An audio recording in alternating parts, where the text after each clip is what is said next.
Assalamualaikum warahmatullahi wabarakatuh. Bismillah walhamdulillah wassalatu wassalamu ala rasulillah Muhammad ibn Abdullah wa ala alihi wa sahbihi wa man tabi'ahu wa wala amma ba'd. Salam takdim, salam hormat untuk saudara-saudariku dimanapun saudara-saudari berada.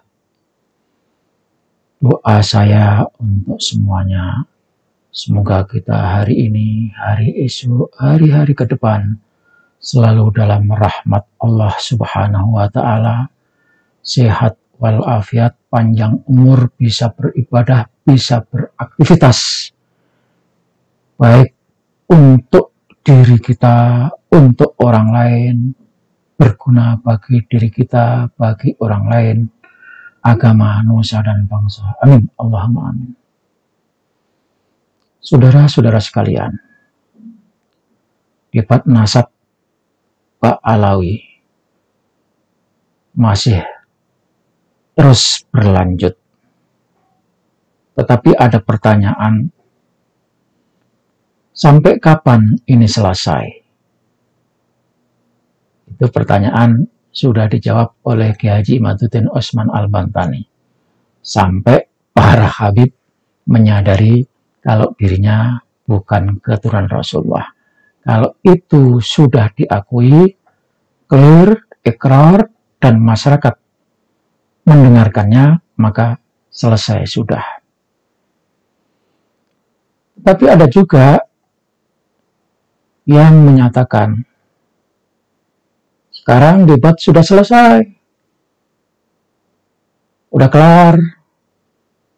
Nah, yang menyatakan debat ini sudah kelar, udah selesai, ya ada dua kelompok. Pertama adalah kelompok Pak Alawi itu sendiri, di mana setelah mengeluarkan buku antitesis, katanya tapi ya, yang berjudul Keabsahan Nasab Pak Alawi, membongkar penyimpangan pembatalnya. Ketika buku itu dilaunching, disebar, katanya selesai, bahwa keputusan akhir menurut Pak Alawi adalah bahwa nasab Pak Alawi, para habib itu sahih menurut mereka. Tetapi bagi pihak para pejuang juga sama, menyatakan bahwa nasab Pak Alawi sudah rungkat. Kalau sudah rungkat berarti selesai, kelar, dengan keputusan, kesimpulan. Kalau para habib Pak Alawi itu tidak ada hubungan sama sekali dengan Rasulullah, tidak bernasab sampai kepada Rasulullah, bahkan jelas dan nyata para habib Pak Alawi itu keturunan Yahudi. Jadi ada dua keputusan. Keputusan Pak Alawi menyatakan sahih nasabnya, keputusan pejuang nasab, pengurus nasab, pecinta Rasulullah dan dzurriyyah Rasulullah, keputusannya Pak Alawi itu tidak ada hubungan nasab dengan Rasulullah, karena itu pengakuannya sebagai dzurriyyah Rasulullah itu sebagai pengakuan sepihak, ngaku-ngaku, karena tanpa bukti, tidak bisa menghadirkan fakta, dianggaplah orang-orang yang mengaku sebagai cucu Rasul dan tidak ada bukti, itu dianggap sebagai penipu. Saudara-saudara sekalian, itulah keputusan bersama, keputusan masing-masing. Tetapi rakyat Indonesia yang menentukan. Menurut penilaian menurut informasi dan berdasarkan jajak pendapat survei-survei yang diadakan oleh para pejuang pelurusan nasab para habib, 90% umat Islam Indonesia sudah yakin, percaya, berdasarkan bukti bahwa para habib itu bukan keturunan Rasulullah. Yang 10%, ini umat Islam ya, 90%, yang 10% itu adalah golongan pecinta habib. Walaupun orang NU, tetapi dipastikan mereka sudah terpapar FPI, termasuk Kiai Haji Miftahul Akhyar. Itu orang yang dulunya termasuk pengagum, pendorong, mendukung FPI. Kemarin saya tidak sengaja menemukan ada berita, ternyata Kiai Haji Miftahul Akhyar itu juga terlibat dalam organisasi pengumpul dana, dan dananya itu katanya diselewengkan. Wallahu alam, itu kabar sekilas. Jadi saudara-saudara sekalian, kita mesti telusuri kembali, kita kaji kembali, apakah keputusan Rabithah Alawiyah yang mensahihah nasabnya itu berdasarkan kajian ilmiah atau kajian acak-acak atau semata-mata pengumpulan pendapat dari kelompoknya sendiri, di mana berdasarkan narasi, berdasarkan pendapat dari orang-orang yang mendukung mereka tanpa melihat fakta, data yang tersaji secara ilmiah. Kalau memang itu, maka kita bisa nyatakan bahwa keputusan pensahihan yang dilakukan, pensahihan nasab Alawi oleh intern itu sesungguhnya tidak lebih sebagai tanda, sebagai upaya untuk menggembirakan diri sendiri. Saudara-saudara sekalian, Pak Alawi telah memutuskan mensahihkan nasabnya nyambung sampai kepada Rasulullah SAW. Keputusan pensahihan itu adalah keputusan intern setelah mendapatkan masukan, mendapatkan catatan-catatan yang katanya juga kajian yang dikumpulkan oleh tim khusus yang didanai oleh Rabithah Alawiyah, kemudian dicetak menjadi sebuah buku berjudul Keabsahan Nasab Pak Alawi Membongkar Penyimpangan Pembatalnya. Jadi setelah keluar buku ini, Pak Alawi menganggap bahwa isu nasab Pak Alawi, para habib, sudah selesai dengan adanya keputusan, kesimpulan secara ilmiah. Ini katanya dia ilmiah, kata mereka adalah ilmiah, yang dibukukan dan diedarkan kepada masyarakat. Melihat buku yang dijadikan sebagai pegangan Pak Alawi, kalau nasabnya sahih, maka kita orang-orang yang mencari kebenaran dengan bukti yang ilmiah, dengan bukti yang benar dan bisa dipertanggungjawabkan, bisa dilihat oleh semua orang, maka kita katakan bahwa isbat nasab Ba'alawi itu berdasar ilmu nasab genderuwo. Kalau bahasa Arabnya ilmu nasab asyabahi. Kenapa ilmu nasab genderuwo?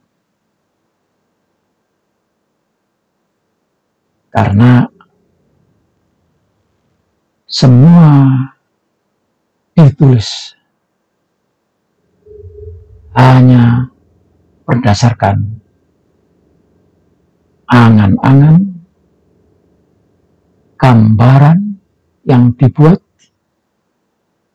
imajinasi, khayalan, dan bahkan bisikan gaib. Sama seperti orang Indonesia, khususnya Jawa, yang bercerita bahwa dirinya melihat genderuwo. Dipaparkan oleh orang yang melihat genderuwo itu wajahnya seperti ini, di kepalanya ada tanduknya, wajahnya seram.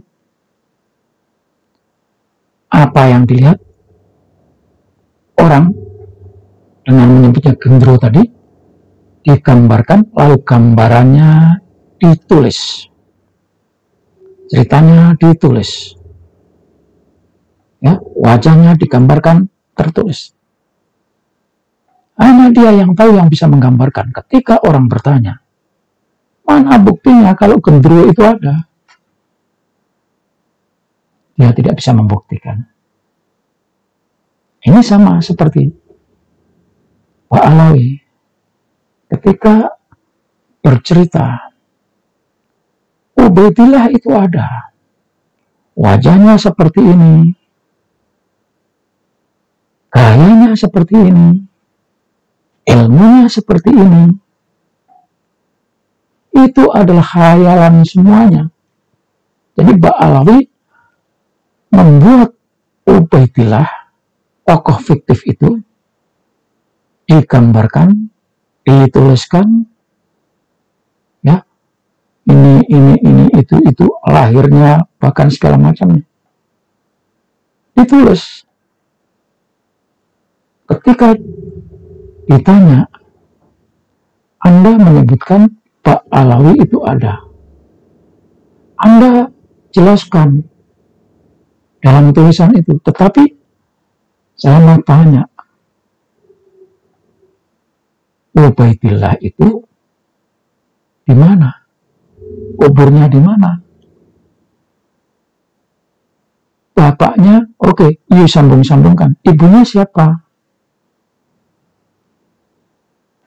Dan segala macam yang berkaitan dengan itu. Ternyata Ba'alawi tidak bisa menjelaskan itu. Bisa menjelaskan, tapi tidak bisa membuktikan. Dia bilang, Ba'alawi mereka bilang, Ubaidillah itu ikut hijrah bersama Ahmad. Ketika ditanya, apa buktinya kalau dia hijrah? Tidak bisa tahu. Ubaidillah orang top terkenal. Oke, kalau orang top terkenal, kenapa tidak ditulis? Kalau dia hebat, muridnya siapa? Sampai Anda bisa mengetahui itu, tolong sebutkan. Sama sekali tidak bisa menyebutkan. Itulah yang saya sebutkan, yang saya katakan kitab nasab atau ilmu nasab genderuwo. Kita bertanya, ilmiahkah apa yang disampaikan oleh Ba'alawi? Coba tolong sebutkan siapa ahli nasab dari Ba'alawi yang bisa menjawab. Sampai sekarang kita tidak tahu ahli nasabnya Pak Alawi itu siapa? Belum pernah muncul. Mereka hanya menyebut kitab ini, kitab itu. Tapi ahli nasab Pak Alawi yang ada di Indonesia, tunjukkan. Nanti kita ajak berdebat. Ketika tidak mampu menunjukkan ahli nasabnya, tidak mampu menjawab, artinya semuanya tak ada ilmunya, mereka malah mengandalkan jongos. Siapakah jongos yang dimajukan untuk memberikan jawaban kepada orang-orang yang meminta bukti kalau Habib itu keturunan Rasulullah? Jongos pertama adalah Rumel Abbas. Kemudian muncul Wafi, termasuk Idrus Ramli, ya, santrinya Ki Haji Najib, Maimun Zubair, Buya Qurtubi, Hanif Al-Atas. Dari sekian banyak yang dimajukan, Hanif Al-Atas, dan dia bukan ahli nasab, tidak ahli nasab, tidak ngerti ilmu nasab. Itulah saudara-saudara sekalian. Maka kita katakan ilmu nasab mereka adalah ilmu nasab genderuwo.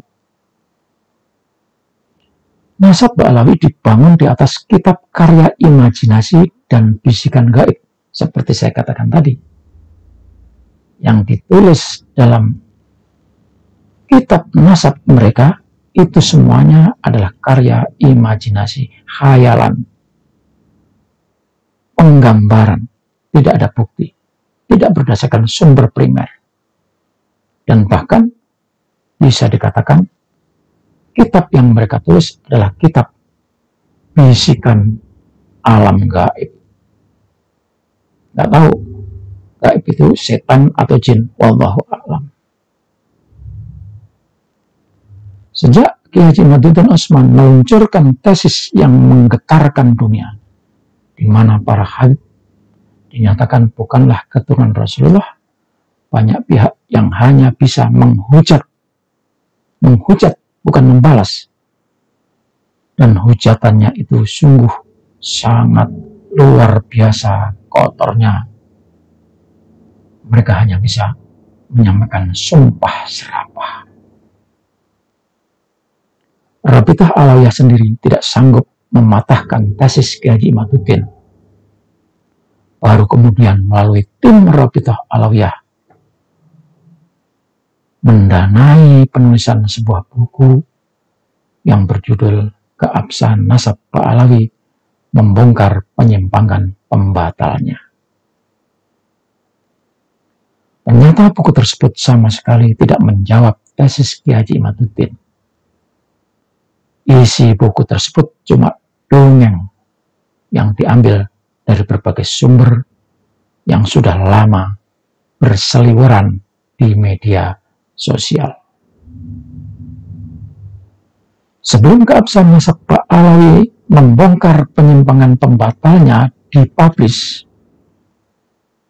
banyak ilmuwan, ulama, dan orang-orang pintar mendadak jadi blow on gara-gara fanatik sudah terpapar ajaran para habib yang sesat dan menyesatkan. Logika mereka tidak berjalan, yakni mati dan nurulnya gelap. Buktinya, mereka tidak lagi menolak doktrin-doktrin sesat dan ajaran-ajaran yang membagongkan yang disampaikan oleh para habib. Orang Islam yang berakidah benar, yang berlogika lurus, pasti akan menolak doktrin, akan menolak ajaran sesat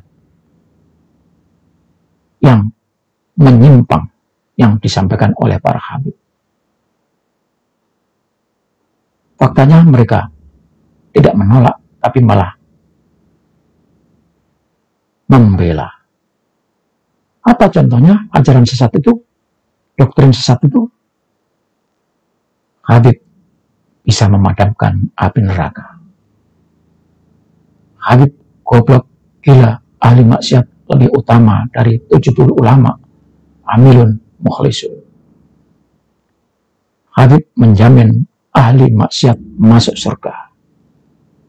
Habib bisa keluar masuk surga bebas sesuka-sukanya. Habib bisa mi'raj, bertemu Allah 70 kali dalam sehari. Ini alasan mereka adalah karomah. Ingat saudara, karomah sahabat apapun tidak boleh melebihi mukjizat Rasulullah Sallallahu Alaihi Wasallam. Karena kekuatan karomah tidak boleh melebihi kekuatan mukjizat Rasulullah. Kalau ada yang menyatakan itu berarti kebohongan. Kalau mimpi boleh, tapi itu bukan karomah. Habib memarahi malaikat di kubur gara-gara tidurnya Habib terganggu. Habib bisa mengeluarkan emas dari dalam bumi atau rantai emas dari langit. Na'udzubillah, tsumma na'udzubillah. Ini ajaran-ajaran sesat, tetapi orang-orang pintar tidak pernah membantahnya, tidak pernah mengingatkannya, tapi justru membelanya. Nah, saudara sekalian, insya Allah di lain kesempatan nanti kita akan ungkap bagaimana perdebatan ilmu ilmiah dan karya ilmiah. Dan ini kita sampaikan untuk membongkar, untuk melemahkan apa yang disampaikan oleh Rabitah Alawiyah tentang kesahihan nasabnya. Insya Allah di lain kesempatan. Wassalamualaikum warahmatullahi wabarakatuh.